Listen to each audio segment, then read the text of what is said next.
अपने बेटे का रिश्ता दे दूंगा तेरे को। तेज़धार आले से जो है ना कत्ल किया गया था। डंडा पड़ा हुआ था, वो मैंने सदीक भाई के पाँव पे मारे, इसने बूढ़े से मारे। जराइम पेशा अफराद की नज़र में किसी रिश्ते की कोई अहमियत नहीं होती, इसीलिए तो वो अपने रिश्तेदार भी, यहाँ तक कि बीवी बच्चे भी उन पर एतबार नहीं करते, जिसके बाद वो ऐसे रिश्तों की तलाश में निकल पड़ते हैं जो हकीकी रिश्ते से बहुत दूर होते हैं। उन्हें वक्ती तौर पर तो सहारा मिल जाता है, मगर इस आर्जी रिश्ते में वो मोहब्बत और अकीदत नहीं पाई जाती जिसकी एक इंसान को ज़रूरत होती है। इस सूरत हाल में अगर माल और दौलत का लालच भी शामिल हो जाए तो नियतों में फतूर आ ही जाता है और पैसे के हुसूल के सामने सारे रिश्ते दम तोड़ देते हैं।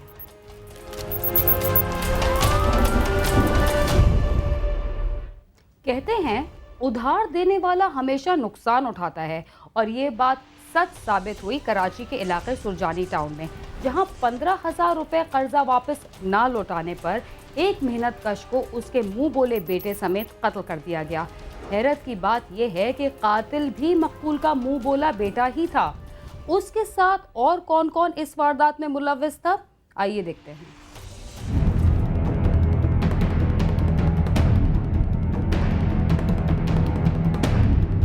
दुनिया में जहां रिश्तों की कदरों मंजिलत गुजरते वक्त के साथ खोती जा रही है, वहीं रिश्तों का तकद्दुस भी आए रोज पामाल हो रहा है। जिस दुनिया में हकीकी रिश्तों की कदर ना हो, वहां मुंह बोले रिश्तों की क्या वक़्त।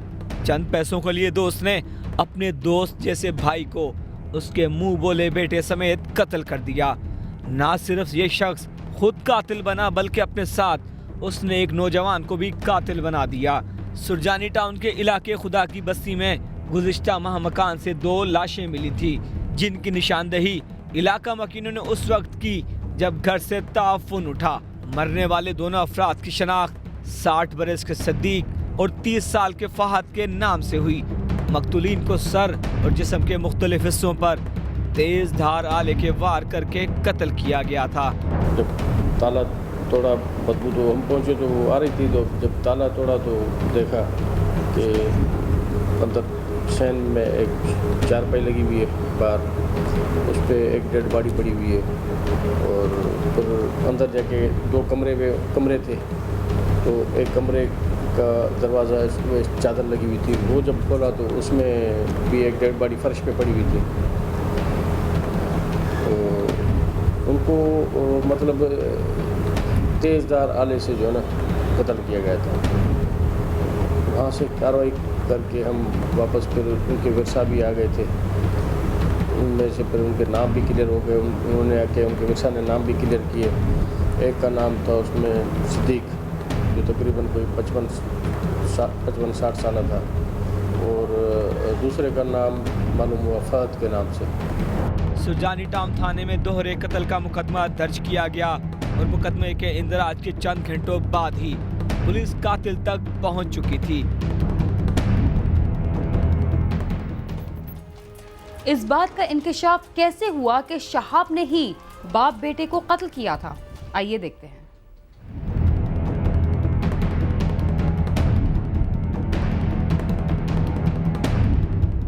दौरान तफ्तीश मकतूल सिद्दीक के मुंह बोले बेटे शहाब से पुलिस ने जब चंद सवालात किए तो वो पुलिस को मुतमईन न कर सका, जिस पर पुलिस को उस पर शक हुआ और पुलिस उसे थाने ले आई, जहां दौरान तफ्तीश मुल्जिम शहाब ने अपने मुंह बोले बाप और फहद को कत्ल करने का एतराफ़ करते हुए बताया कि इस वारदात की मंसूबाबंदी मकतूल के दोस्त शराफत ने की थी, और वही इसे इन दोनों को कत्ल कराने के लिए साथ लेकर आया था।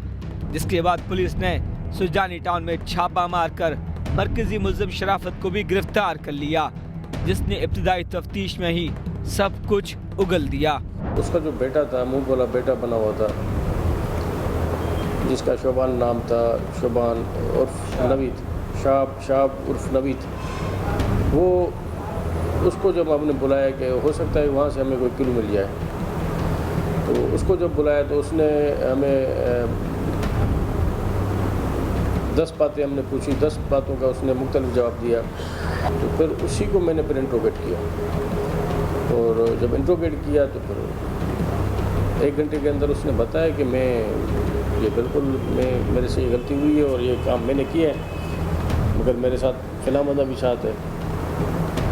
पर मैं फ़ौरन फिर उसी को लेके उसकी निशानदेही पे उसके घर पे पहुँचे, तो वो भी अपने घर पे मिल गया हमें, शराफत, जिसका नाम शराफत है, उसको भी लेके आ गए। फिर हम उसको इंट्रोगेट किया तो उसने भी हर चीज़ बता दी क्लियर। दौरान तफ्तीश मुल्ज़िम ने बताया कि मकबूल सिद्दीक ने उसके 15,000 रुपए उधार वापस करने थे और कई बार तकाजा करने के बावजूद भी वो उसकी रकम वापस नहीं कर रहा था और उसने कई लोगों से उधार ले रखा था और कर्जख्वाहों के रोज के तकाजों से तंग आकर उसने ये कदम उठाया। मुल्ज़िम के मुताबिक उसे मालूम था कि ईद कुर्बान से कबल सिद्दीक ने अंदरूनी सिंध से बकरे लाकर फरोख्त किए हैं और उसके पास पैसे होंगे और उसने एक बार फिर अपने पैसे सिद्दीक से मांगे, लेकिन सिद्दीक उसके पैसे देने पर तैयार नजर नहीं आ रहा था। पैसों के पीछे हुआ था ये, 30,000 रुपये लिए हुए थे, 2 साल हो गए थे, दे नहीं रहे थे। तो बोल रहे नहीं जी आपकी बेटी की शादी पे देंगे, आपकी बेटी की शादी पे देंगे। मैंने बोला मेरे को कर्जा देना है भाई, ये आए हुए गाड़ी वाले, इनको देना है, जिससे उधार लिए उसको देना है। बस ये वो हुआ, नहीं मारने से रात में फिर हम दोनों गए, मैंने इसको बुला लिया था, मैंने बोला आ जाइए भाई। बाप बेटे को कत्ल करने का मंसूबा कैसे बनाया गया और उन्हें किस तरह कत्ल किया गया, आइए देखते हैं।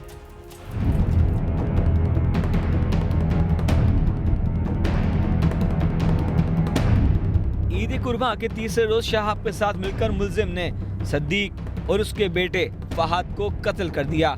मुल्जिम के मुताबिक पहले उन्होंने घर के बरामदे में सोए हुए फहद को कुल्हाड़ियों के वार करके कत्ल किया और इसके बाद उन्होंने कमरे में सोए हुए सिद्दीक को सर और सीने पर कुल्हाड़ी और बुगदे के वार करके कत्ल कर दिया। शराफत के मुताबिक सिद्दीक को कत्ल करने के बाद उसने उसकी जेब में पड़े हुए 30,000 रुपए निकाले, जिसमें से उसने 15,000 रुपए शहाब को दे दिए और 15,000 रुपए खुद रखे और वो घर आ गया। जैसे वो उठा ना, इसने बुगदा मार दिया सर, कुहाड़ी मारी थी। तो तुम कहाँ थे उस वक्त? मैं उधर था। तो तुम उस सब खड़े थे? जी। इसको मारने के बाद फिर तुम लोगों ने क्या किया? फिर हम उधर चले गए थे कमरे में। तो कमरे में जाके क्या किया तुम लोगों ने? फिर सिद्दीक भाई के वो बुगदा रखा हुआ था, वो मैंने इसको दिया, डंडा पड़ा हुआ था, वो मैंने सिद्दीक भाई के पाँव पे मारे, इसने बुगदे से मार दिया। पाँव पे मार, जैसे वो उठा तो फिर बुगदा से उसके सर पे मारा? जी। तो फिर तुमने क्या मारा था उसको? मैंने डंडा मारा था। फिर उसके बाद जब इसने उसको बुगदा मार दिया, फिर तुमने उसको कुल्हाड़ियाँ मारी, क्या मारा तुमने उसको? और कुछ नहीं, फिर जेब में से पैसे लिए हैं, वो अपनी जेब में रखे, हम बाहर चले गए, बाहर का ताला लगा के। कुल्हाड़ी इस तरह बड़े थे, कुल्हाड़ी टाइप की ना, वो अंदर ही रखी हुई थी। इन्होंने मेरे को उठा के वो अपने हाथों से मेरे को दी थी, जो पकड़ तो यहाँ पर खड़ा हो, मैं यहाँ पर जा रहा हूँ, सही है ना जी। से ये उठे ना, ऐसे इसको मार दिया, मैं अंदर वाले को मार दिया। पहले से शराफत इसने तय किया था, शराफत ने, कि मैं सिद्दीक को मारूंगा और तुमने फहद को मारा? जी, गेट पे खड़े होकर बोला था ये। क्या बोला था? कि फिर तुमने क्या किया था, कैसे मारा? फिर इन्होंने कुल्हाड़ी दी थी, मैं सर के पास खड़ा हुआ था उनके, फात के मैंने सर पे कुल्हाड़ी मार दी थी। फहद सो रहा था जाकर? एकदम उठ गया था। हाँ। मार दी थी मैंने। तो फिर अंदर इसने क्या किया? ये अंदर रखे हुए कांटे काटने वाली कुल्हाड़ी, वो मार दी थी। फिर वो मारने के बाद वो अंदर रखा था बुगदा, वो उठा के ले आया था। फिर बुगदे से भी मारा उसको फिर? जी। ये वहाँ पे सिद्दीक के घर पे पहुँचे तो वहाँ पे फिर उन्होंने अंदर घुस के, और पहले इनका कहना है कि पहले हमने फहद को, वो बाहर सैन में था, पहले उसको मारा है उस कुल्हाड़ी से, तो दोनों ने मिलकर फिर सिद्दीक को भी मारा है। तो फिर उनको मारने के बाद शराफत का कहना है कि मैंने सिद्दीक की जेब से 30,000 रुपये निकाल लिए थे, 30,000 रुपये निकाल के, और उसमें से 15,000 मैंने रखे और 15,000 मैंने दिए हैं इसको नवीद को। बाप बेटे के कत्ल की ये दास्तान यहीं खत्म नहीं होती, मगर प्रोग्राम क्राइम सीन में वक्त हुआ है एक मुख्तसर से वक्फे का। तब तक आप समा के साथ ही रहिए।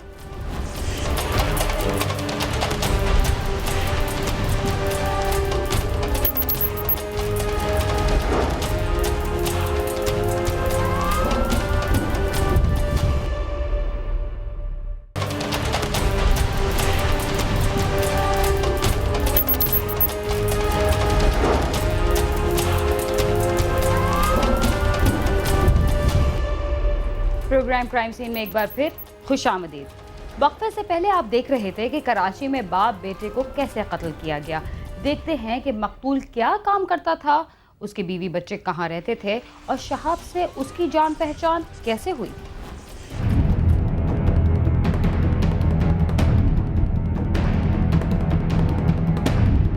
पुलिस के मुताबिक मकतूल अपनी बीवी को चंद साल पहले तलाक दे चुका था। मकतूल सिद्दीक घर में अकेला रहता था। पुलिस का कहना है कि मकतूल कई साल पहले तावीज़ घंटे का काम भी करता था और वहीं उसकी शराफत से दोस्ती हुई और फिर उसने उसे अपना मुंह बोला भाई बना लिया था और शहाब को भी उसने अपना बेटा बनाया हुआ था। ये मतलब एक ही प्लेट में खाते थे। इनका बड़े अरसे से एक दूसरे के साथ बड़ी अच्छी अंडरस्टैंडिंग थी। सिद्दीक फहद, वो जो उसका मुंह बोला बेटा था सिद्दीक का, वो और ये दोनों जो है शराफत और शहाब, ये सारे जो है ना एक ही प्लेट में खाते थे और बिल्कुल इनका उठना बैठना बड़े अरसे से इनका साथ होता था। कोई ऐसी कोई दुश्मनी, कोई सिर्फ़ और सिर्फ उसको लालच पड़ गई उस पैसों की और उसका कहना है कि मुझे कर्जदार ने बड़ा तंग किया। मुल्जिम शहाब के मुताबिक वो गिरफ्तार होने वाले शराफत की बेटी को पसंद करता था और वो उससे शादी करना चाहता था। शराफत ने वकूए वाली रात उसे कहा कि अगर वो उसके कहने पर सिद्दीक को कत्ल कर देगा तो वो उससे अपनी बेटी की शादी भी कराएगा और साथ ही उसे अपने घर में रहने के लिए कमरा भी देगा। इसी लालच में उसने दोनों को कत्ल कर दिया। तो इनकी बेटी के साथ मेरे को शादी करनी थी, इनकी बेटी के साथ मेरे को शादी करनी थी, तो ये ना उस चक्कर में भी इन्होंने फिर मैं अपनी बेटी का रिश्ता दे दूंगा तेरे को, तेरी शादी करवा दूंगा, ये इरादा ऐसा हुआ था। तो उसने उसको लालच ये दी कि मेरे साथ चलो और ये काम करते हैं और उसके बाद मैं तुम्हें अपनी बेटी का रिश्ता भी दे दूंगा और मेरे घर में बराबर में एक कमरा एक्स्ट्रा है वो बना हुआ है जो पहले उसने रेंट पे दिया होता मगर अभी वो खाली पड़ा हुआ है, तो वो मैं तेरे को दे दूंगा, शादी भी दे दूंगा, बच्ची भी दे दूंगा और प्लस जगह भी दे दूंगा, तो इधर ही कमा के और इधर ही रहना, कोई मसला नहीं है। पुलिस का कहना है कि मुल्जिम शराफत के एतराफ़ जुर्म के बावजूद भी उन्हें शुबा है कि मुल्जिम ने सिर्फ कर्जा वापस न मिलने की बिना पर सिद्दीक को कत्ल नहीं किया, बल्कि इसके पसे पुश्त कुछ और वजह है जो जल्द ही सामने आ जाएगी। इत्मीनान बख्श नहीं है कि 30,000 के ऊपर 2 बंदे को मार देना और इतनी बेरहमी से, और भी तरीक़े होते हैं पैसे लेने के, लेकिन बहरहाल अभी इनसे इंट्रोगेट कर रहे हैं। मज़ीद इनका रिमांड लिया हुआ है अदालत से, मालूमात कर रहे हैं और फिर आला कत्ल भी बरामद हो चुका है जो जिससे इन्होंने वार किया था। मज़ीद इंट्रोगेट कर रहे हैं, देखते हैं अभी और क्या पेशरफ्त होती है इसमें। मुल्जिम शराफत शहाब का अब कहना है कि मकतूल सिद्दीक उनका ख्याल रखा करता था। उनसे बहुत बड़ी गलती हो गई कि उन्होंने अपने ही हाथों अपनी जिंदगी तबाह कर दी। पैसों की खातिर और बाज़ दफ़ा किसी दूसरे लालच की बिना पर करीबी दोस्त भी एक दूसरे के दोस्त नहीं रहते बल्कि जान के दुश्मन बन जाते हैं। इस वारदात में भी यही कुछ हुआ जो काबिले अफसोस है। कैमरामैन इरफान तिरमिजी के साथ सालिक शाह, समा, कराची। जमीन के लिए झगड़ने वाले ये बात क्यों भूल जाते हैं कि मरने के बाद कई एकड़ की नहीं बल्कि सिर्फ 2-2.5 गज जमीन की जरूरत होती है। खानेवाल के गांव में जमीन के मामले पर शुरू होने वाली दुश्मनियों में कई अफराद को मौत के घाट उतार दिया गया। पुलिस और इंतजामिया की तरफ से मुदाखलत ना होने पर दुश्मनी का सिलसिला अब भी जारी है और एक और शख्स को कत्ल कर दिया गया। दुश्मनी की इब्तिदा कैसे हुई, आइए जानते हैं।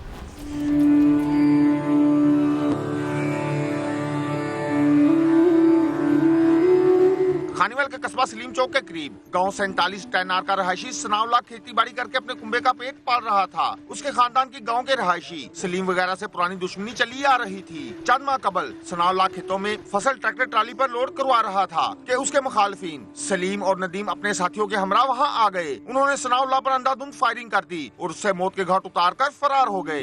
मेरा अब्बू उधर गन्ना लोड कर रहे थे तो नदीम और सलीम उधर आए। नदीम और सलीम ने आते फायरिंग शुरू कर दी मेरे अब्बू पर। पहले उन्होंने लातों में फायर मारे 2, तो हम उधर ऊपर गन्ना लोड कर रहे थे। मैं मौके पे था तो सलीम और नदीम ने और फायर मारे, मेरे अब्बू को उधर मौके पे ख़त्म कर दिया। सलीम और नदीम ने मर्डर किया है जी। वो अपना गन्ना लोड कर रहे थे ट्राले के ऊपर और वो मोटरसाइकिल पे आए। नदीम और सलीम उन्होंने फायर किए और उसको मौके पे मार दिया जी।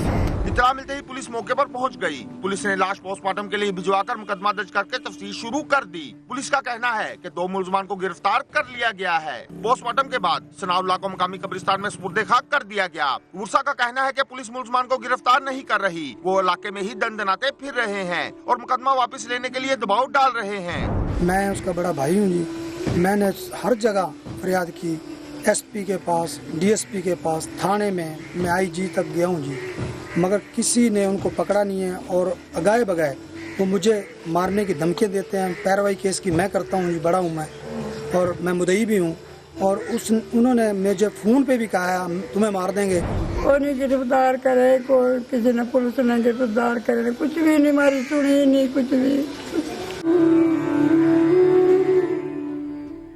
साल से चली आ रही इस दुश्मनी से गांव के लोग भी तंग आ गए हैं। गांव के लोगों और पुलिस का इस दुश्मनी के बारे में क्या कहना है, आइए जानते हैं। पुलिस हुकाम का कहना है कि दोनों पार्टियों के दरमियान पुरानी दुश्मनी चली आ रही है और दोनों अतराफ के कई अफराद इस दुश्मनी की भेंट चढ़ चुके हैं। हालिया वाकये के 3 मुलजम गिरफ्तार हो चुके हैं, जबकि 2 इश्तिहारी हैं जिनकी गिरफ्तारी के लिए छापे मारे जा रहे हैं। मोहम्मद सलीम तो मोहम्मद नदीम, ये क्रिमिनल बंदे हैं। ये हमारे साथ बहुत ज्यादती कर रहे हैं। हमारा भाई सनाउल्लाह कजन ताए का लड़का, उसके साथ बहुत ज्यादती की, उन्होंने इसे कत्ल किया। मकामी रहायशियों और मकतूल के वर्षा का कहना है कि पुलिस ने खाना पूरी की है, असल मुलजमान को मिली भगत की वजह से गिरफ्तार नहीं किया गया। वर्षा का मुतालबा है कि उन्हें जल्द अज जल्द गिरफ्तार किया जाए। पुलिस उनको काफ़ी दिन हो गए, कोई गिरफ्तार नहीं कर रही उनको। 8 माह गुजर गए हैं, तो अभी वो हमको धमकियाँ लगा रहे हैं। हमारे साथ इंसाफ नहीं हुआ। वो अभी कहते हैं हम तुमको मार देंगे, तुमको मार देंगे। ना तो कोई पुलिस वाला आया, ना उनको पकड़ा, इधर ही फिर रहे हैं। वो तकरीबन दूसरे तीसरे दिन आगे फायरिंग करते हैं, हमारे दीवारों में फायर मार मार के जाते हैं। वो कई दफ़ा पुलिस वालों को बोला, वो उधर जाने के बजाय इधर आ जाते हैं, उधर को मुँह ही नहीं करता, जाता ही नहीं है। अच्छा, तो बड़े परेशान कर रखे उन्होंने। मकामी रहायशियों का कहना है कि दोनों ग्रुपों के बाहमी झगड़े की वजह से गांव आए रोज मैदान जंग का मंजर पेश कर रहा होता है। इंतजामिया इसमें मुदाखलत करे और दोनों ग्रुपों के दरमियान जारी दुश्मनी खत्म करवाते हुए उनके दरमियान सुलह सफाई करवाई जाए। कैमरामैन राव खाला महमूद और साथी रिपोर्टर राव सुलेमान के साथ आमिर शहजाद, समा, खानीवाल। जमीन जायदाद के झगड़े खत्म नहीं होते, मगर इसके लिए लड़ने वाले खत्म हो जाते हैं और जमीन वहीं की वहीं रह जाती है। इसके साथ ही क्राइम सीन अपने इख्तिताम को पहुंचता है। अगर आप हमसे रब्ता करना चाहते हैं तो हमारा पता है cs@sama.tv। इसके अलावा फेसबुक और ट्विटर पर भी हमसे रब्ता कर सकते हैं। बीना खान और क्राइम सीन की टीम को इजाज़त दीजिए और देखते रहिए समा।